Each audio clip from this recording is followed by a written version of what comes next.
Okay, everybody, you've probably seen a lot of people talking about push notifications lately. If you don't know what they are, they're basically a notification that comes in on your phone that can be from an application or a browser. But what's happening is a lot of people are realizing that they can be really, really powerful for marketing if you use them the right way and if you don't just annoy the heck out of everybody. So, hi everybody, I'm John Lincoln with Ignite Visibility, and today I'm going to talk to you about push notifications, what you need to know to use them correctly without totally making your user base super upset.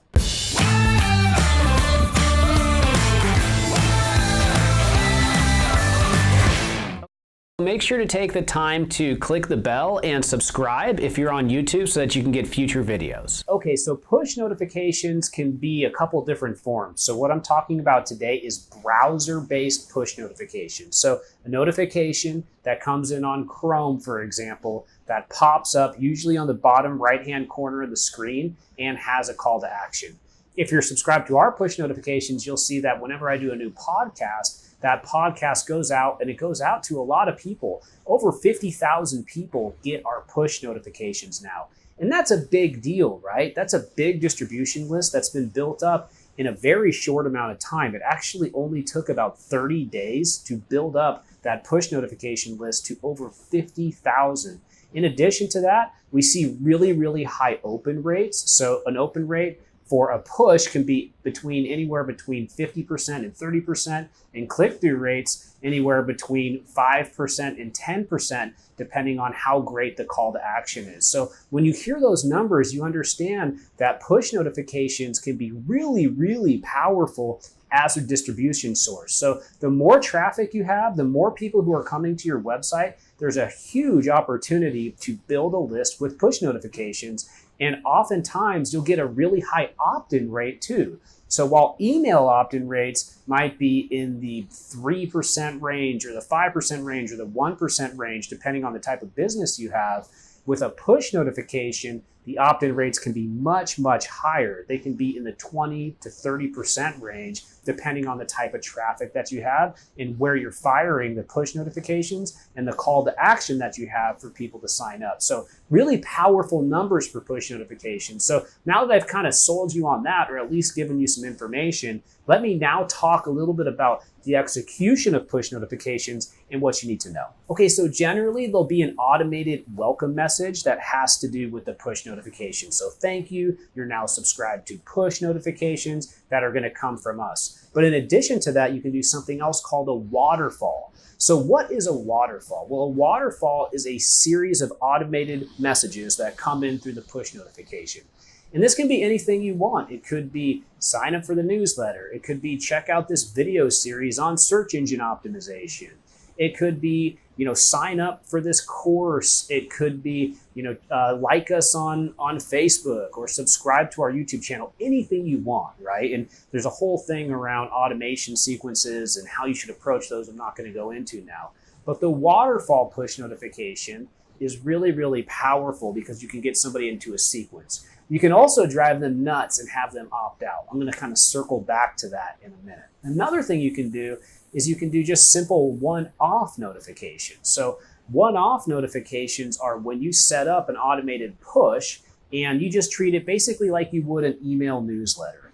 And in this case, you can do product promotions, you can do services, you can do content marketing, you can do updates, anything you want, right? And there's a lot of different ways to structure that. Now, the final thing that you can do with push notifications that a lot of people do is you can just set it up so it automatically pushes out. So that's kind of an interesting thing that you can do. So if you want, you can set up your blog's RSS feed so that it automatically sends out push notifications once a week, once a day, once a month, you name it, and it can be at a certain time. Now, that's what a lot of people do because they get kind of lazy and they don't want to take the time to properly manage their push notifications, and it turns into a pretty good amount of traffic. So for us, I did a 2-week test where I set up push notifications that went out the same time every day at 10 a.m. and it just pulled from our blog. And by doing that, we were able to generate thousands and thousands of more visitors, returning visitors back to our blog within that couple week time frame. So really, really powerful And for us, we get about 200,000 visitors a month and growing. If you have millions of visitors a month, that number could be much, much bigger. Another thing you might want to know about push notifications is often the push notification service provider, so the platform that you're actually using, what they'll do is they'll clean the list for you. So if somebody is not responding, they're not opening, they haven't been engaged for a long time, they'll automatically take them off the list. Also, people can clear their cache and they can unsubscribe anytime. They can go in and they can turn off notifications or delete you as somebody who's allowed within a browser such as Chrome. So what's the final word on push notifications? Well, for me, I feel like they're really, really powerful, but you could also make people pretty upset if they don't realize what they're opting into. So for example, I turned on Ignite Visibility push notifications on my wife's computer, and she didn't like that very much, right? So make sure that, if at all possible, when you have people opting in, they really know what they're getting into.